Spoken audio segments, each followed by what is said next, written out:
Today's poem is by Miller Oberman. It's titled On Trans. The process of through is ongoing. The earth doesn't seem to move, but sometimes we fall down against it and seem to briefly alight on its turning. We were just going. I was just leaving, which is to say, coming elsewhere. Transient. I was going as I came. The words moved through my limbs, lungs, mouth, as I appear to sit peacefully at your hearth, transubstantiating some wine. It was a rough red. It was one of those nights we were not forced by circumstances to drink wine out of mugs. Circumstances being, in those cases, no one had been transfixed at the kitchen sink long enough to wash dishes.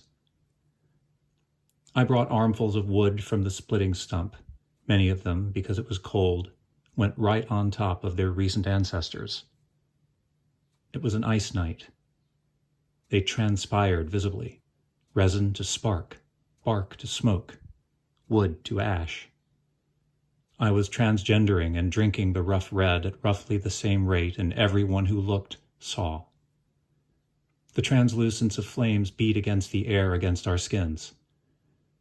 This can be done with or without clothes on.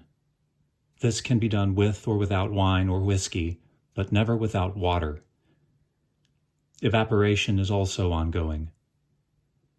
Most visibly in this case is the form of wisps of steam rising from the just-washed hair of a form at the fire whose beauty was in the earth's turning, that night and many nights, transcendent. I felt heat changing me. The word for this is trans-desire, but in extreme cases we call it trans-dire, or when this heat becomes your maker, we say transire, or when it happens in front of a hearth, trans-fire.